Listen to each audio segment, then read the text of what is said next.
Good afternoon, everybody. We're here today on this magnificent day at the Gabmain Sports Ground, and I'm going to introduce you today to Will Phillips, who's been kindly enough to come along here today with his crew from Riverina Bluebell. Now, Will's here today promoting the mental health aspects of life here in the Riverina. Will, I'll hand over to you. You said earlier you had all the gift of the gab, so you go for it. Yeah, thanks, Guy. So Riverina Bluebell, for those who don't know, is a non-profit organisation. We started 18 years ago just as a couple of farmers having a conversation after going through some really tough times, and that then led to the opportunity then to share some stories with the community. And so Riverina Bluebell developed as an organisation which really just promoted conversations and the importance of being able to share what's going on when things are not so good. And so we're here today to celebrate what we call the Riverina Bluebell Cup, which you can see behind us here.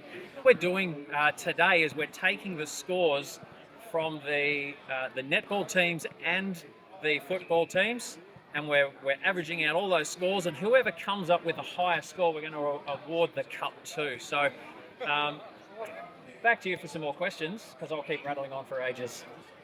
So, Will, would I be sort of right in thinking, okay, here it is, a magnificent day. You just couldn't get a better day, late autumn, early winter. But some people with their life, that's almost mental illness is so masked. How do we, sports people, townspeople, farmers, teachers, parents, whatever, we just got to lift our game and be more, don't hold back, talk to people, get it in the classroom, get it in the kitchen table, get it on the sports field. What do we do? Where do we go from here? We just can't stop talking about this topic. Yeah, that is absolutely spot on, and I think where it's got to start is in the communities on grassroots levels like this, and you're absolutely spot on. A day like this is beautiful, but it really does give a bit of a false perception of what's going on, because we look at this field and it's in absolutely immaculate condition. You'd be thinking it's been raining for ages, but yet out there it's still as tough as nails, and people are here having a good time. They're smiling, and you're spot on. There's stuff going on behind the scenes that we just don't know about. So I guess the conversation, from my own personal experience, I didn't want to talk to anybody. For me, and my experience, to actually speak up was to admit that I needed help, and the idea of admitting to needing help was my ingrained belief that if I needed help, I wasn't good enough. And if I wasn't good enough, then that then triggered my own personal beliefs around rejection or abandonment or even back to schoolyard bullying. And so sometimes it's necessary for mates of mates to speak up. Like, if I know you're going through a tough time and you're not saying something, maybe somebody in your family can say, hey, Will, listen, I've got a good friend who's really struggling and I know you're mates with him. Can you have a chat? And sometimes the conversation needs to come from friends of sufferers, not from the sufferer themselves, because the sufferer themselves is probably not going to say anything.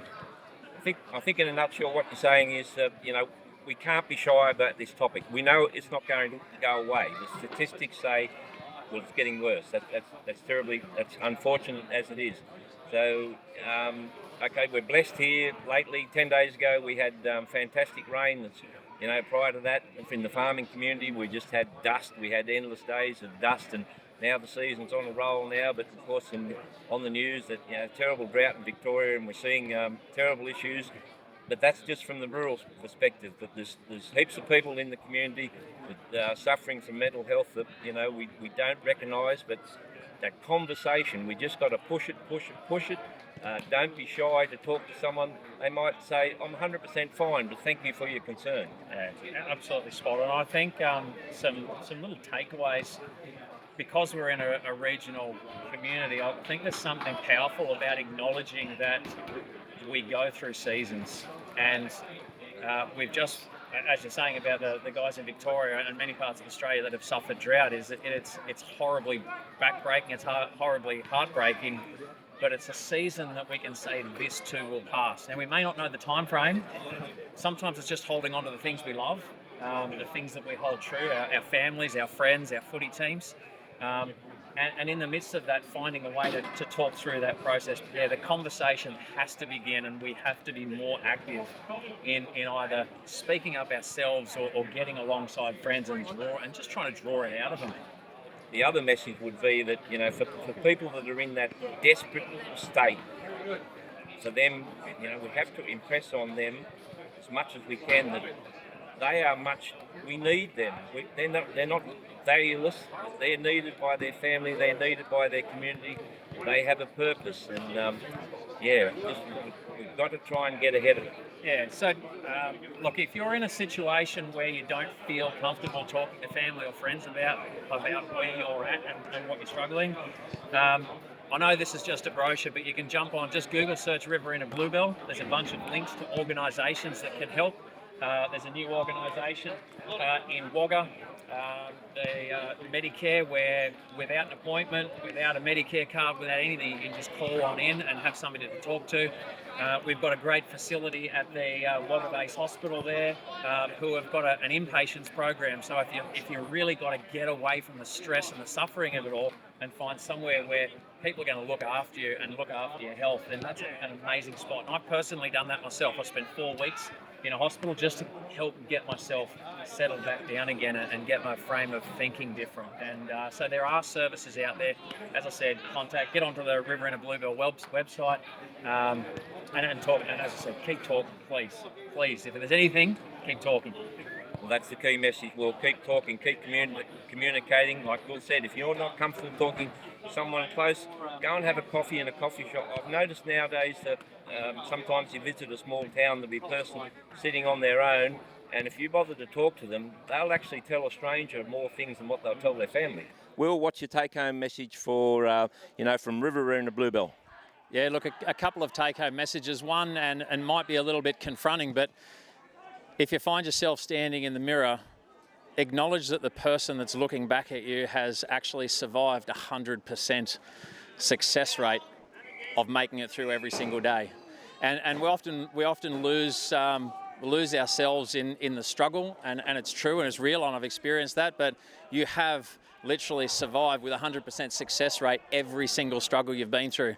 Another little takeaway is to look at the land and consider a farmer who looks at his property in the middle of a drought, which is producing absolutely nothing.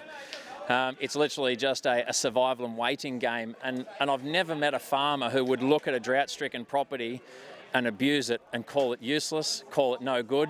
They always see the value in what is to come, and that's a season that will pass. And so know that while it is tough now, that this season too will come to pass. And the other thing too is please reach out to somebody. Just say something. And if there's a little trick I've taken, and that is, and this works. The FBI actually have used this technique with a 97% success rate, and that's asking somebody this question: would it be wrong to assume that you've had some tough days? And that if a person goes, mate, shit, my life is awesome, you move on to the next person, don't waste your breath. But I guarantee you, if you said to somebody, would it be wrong to assume that you've had some tough days? They're going to say, mate, I struggle all the time. And the window is wide open then for a conversation where there's no judgment, there's no criticism, there's not going to be any backlash from it, and it's going to be a space where you're able to share. So if there's anything, look in the mirror and acknowledge that you've got this, even though it feels like shit, that there is value in here and you've survived 100% of your day so far. It's a time and a season, and these seasons too will pass. And please reach out, connect with somebody, jump on the internet, jump on ChatGPT. I mean, it's a tool now that people are using to be able to connect and say, what do I do if I'm struggling? That way you don't have to reveal yourself to anybody to start off with.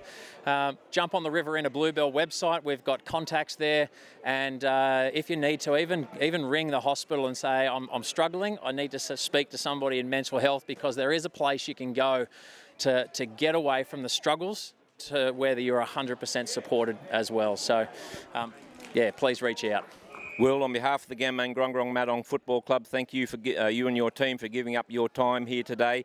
This topic, like I said, it's more important than the football. It's more important than your job. It's more important than anything else that's in front of you or going to come in front of you. Keep up the conversation. There's nothing that's off the table. Yeah. Thanks very much, Will.